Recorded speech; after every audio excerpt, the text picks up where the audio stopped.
হজের সিস্টেম কি আমার থেকে শিখে নাও। মাত্র একবার হজ করেছেন, তাতেই হজের সব আহকামগুলো আমাদের কাছে ক্রিস্টাল ক্লিয়ার, স্বচ্ছ কাচের মতো, স্ফটিক কাচের মতো, স্বচ্ছ পানির মতো এত সুন্দর তিনি বর্ণনা দিয়েছেন। এই বর্ণনার উপর ভিত্তি করে লক্ষ লক্ষ মানুষ গোটা বিশ্ব থেকে কাবার প্রান্তরে জমা হয়, ঠিক কিনা? মাসাবাতান লিন্নাসি ওয়া আমনা, গোটা বিশ্বের মানুষের মিলন কেন্দ্র। আপনি যখন মসজিদুল হারামে যাবেন, মসজিদে নববীতে যাবেন, দেখবেন আজান হয়ে গেলে লক্ষ লক্ষ মানুষ কাবার দিকে ছুটে, ঠিক কিনা? আজান হওয়ার সাথে সাথে সারে আল হিজরা দিয়ে, জারওয়াল দিয়ে, গাজ্জা দিয়ে, আজিয়াদ রোড দিয়ে পঙ্গপালের মতো মানুষগুলো কাবা কেন্দ্রিক হতে শুরু করে।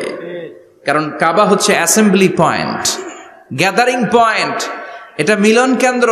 এই কাবাকে কেন্দ্র করে প্রতিদিন লক্ষ লক্ষ মানুষের মিলন মেলা বসে। চিল্লায় বলেন ঠিক কিনা? কেমন করে হজ পালন করবেন বিশ্বনবী শেখালেন, কারণ বিশ্বনবীরে বাদ দিলে হজ বোঝা যায় না। তার মানে বুঝলাম উনি হ্যাঁ বললে হালাল, না বললে হারাম। উনারে বাদ তো কোরআন বাদ, উনি বাদ তো হাদিস বাদ। কথা বলেন? উনি বাদ তো নামাজ বাদ, উনি বাদ তো রোজা বাদ, উনি বাদ তো হজ বাদ। এজন্য উনারে বাদ দিলে কোরআন বোঝা যায় না, নামাজ বোঝা যায় না, উনারে বাদ দিলে হজ বোঝা যায় না। তাই উনার সাথে যারা বেয়াদবি করবে ওদেরকেও এমনি এমনি ছেড়ে দেয়া যায় না। বিশ্বনবীর সাথে যদি বেয়াদবি করে, এটা অনেক বড় ধরনের বেয়াদবি, এটা রাষ্ট্রীয় আইন করে ওকে শাস্তি দিতে হবে, ঠিক কিনা?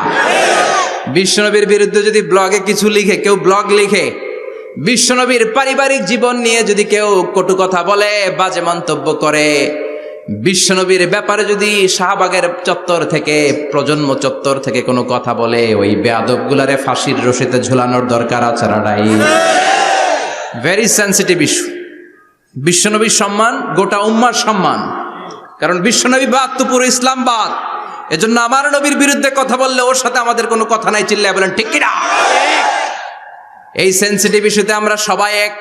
এখানে জামাত ইসলাম নাই, হেফাজতে ইসলাম নাই, তাবলীগ নাই, আলিয়া নাই, কওমি নাই। বিশ্বনবীর সাথে বেয়াদবি করলে ওগুলোকে রাষ্ট্রীয়ভাবে ফাঁসি দেওয়ার দরকার, শাস্তি দেওয়ার দরকার আছে না নাই? সবাই একমত? এই বেয়াদবগুলোর সাথে আমাদের কোনো সম্পর্ক নাই। চিল্লায় বলেন ঠিক কিনা? এই বেয়াদবগুলো যদি নবীর ব্যাপারে আর কিছু বলে, সবাই মাঠে নামতে রাজি আছেন তো? এদের বিরুদ্ধে মুষ্টিবদ্ধ হাত নিয়ে ময়দানে থাকতে রাজি আছো তো মুসলমান? কারা কারা রাজি হাত তুলে আল্লাহর দেখা। আল্লাহু আকবার।